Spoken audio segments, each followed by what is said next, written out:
Schönen guten Tag, liebe Betrachter unseres Blogs. Heute arbeiten wir ein bisschen improvisiert bzw. auch innovativ.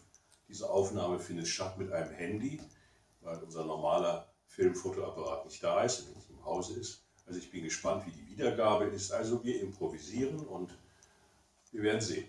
Ich würde heute vielleicht, obwohl es nicht mehr ganz so aktuell ist, aber es bleibt noch ein wichtiges Thema, über die neue Gesetzgebung des Gesundheitsministers sprechen, nicht über das Pflegegesetz, sicherlich zwingend erforderlich, obwohl man auch da sagen muss, der Wunsch ist größer als die Realität. Man kann nicht plötzlich 13.000 Pflegekräfte zaubern, wenn jetzt bereits aktuell die Pflegeheime alle Personal suchen und nicht finden, insbesondere qualifiziertes Personal.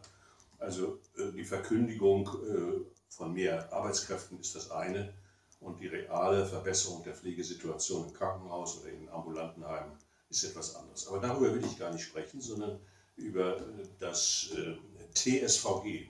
Abkürzungen sind ja immer sehr beliebt innerhalb der politischen Willensbekundung. Terminservice und Versorgungsgesetz. Ich habe erst gedacht, das heißt Turnverein und Sport, Gesundheit oder so etwas.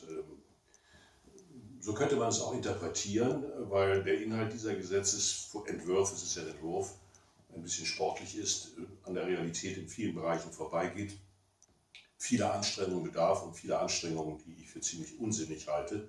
Man muss den Ärzten nicht vorgeben, wie viele Stunden sie arbeiten sollen. Man muss das Arbeiten attraktiv machen, man muss den Ärzten zeigen, dass es sich lohnt zu arbeiten. An sich lohnt es sich immer zu arbeiten, weil wir einen Beruf haben. Einen schöneren kann es gar nicht geben, aber wenn es dazu kommt, dass einem dieser Beruf vergällt wird, dass Ärzte nicht mehr ihren Job machen wollen oder froh sind, wenn sie aufhören können, sei es am Tage oder nach 65 Jahren, da stimmt etwas im System nicht. Und ich glaube, das ist viel wichtiger, dass daran etwas gemacht wird, wie in anderen Berufszweigen auch, als dass man jetzt irgendwelche Zwangsmaßnahmen oder Bevormundungen oder Besserwisserei in ein Gesetz reinschreibt, wo ich ja schon an anderer Stelle gesagt habe, das ist eigentlich nur Populismus. In der Grundfrage ändert es nichts.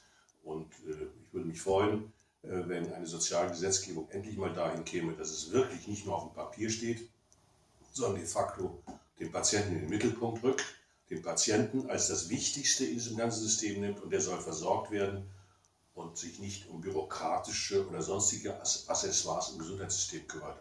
Und wenn die Rahmenbedingungen für die Versorgung der Patienten schlecht sind, dann muss man sich einfach nicht wundern, wenn das andere auch alles nicht vernünftig funktioniert. Warum soll ein Arzt, wenn er Angst hat vor diesem System, Arzt werden oder sich niederlassen? Warum soll eine Krankenschwester Krankenschwester werden, wenn sie Angst hat, weil sie überlastet und weil sie es irgendwann nicht mehr schafft? Da geht es gar nicht unbedingt um die Höhe des Honorars oder des Geldes, sondern es geht um die Arbeitsbedingungen. Und daran muss etwas geändert werden und das zeigt dieses Gesetz eigentlich überhaupt nicht. Insofern hoffe ich sehr, dass das Kabinett und der Bundesgesundheitsminister für die dann notwendige Bundestagsmehrheit oder für die Gesetzgebung noch einige Änderungen bringt oder vielleicht das Ganze nochmal überdenkt und daraus ein vernünftiges System macht. Kritik hat es genug gegeben hierzu. Einige Punkte sind vielleicht für die Ärzteschaft ganz attraktiv. Das ist aber meines Erachtens Augenwischerei, denn hier geht es bei dem Gesetz nicht darum, ob ich das besser verdaulich mache, sondern ich muss es in sich für die Zukunft vernünftig gestalten. Ich finde sehr gut, dass die Netze medizinische Versorgungszentren mitgründen können auf dem Papier.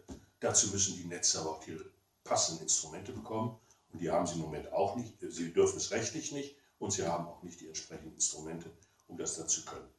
Da denke ich, werden wir als Genossenschaft uns sehr stark engagieren und allen Beteiligten helfen, denn das ist im Grunde ja eins unserer Hauptthemen im Moment oder Beschäftigungsfelder, Versorgungszentren, Versorgung auf dem Lande in Kooperation mit Kommunen, in Kooperation mit Ärzten, die aufhören wollen und den Jungen, die andere Arbeitsbedingungen wollen. Also, ich glaube, wir sind auf dem richtigen Weg. Der Gesetzgeber sollte nochmal nachdenken. Dankeschön.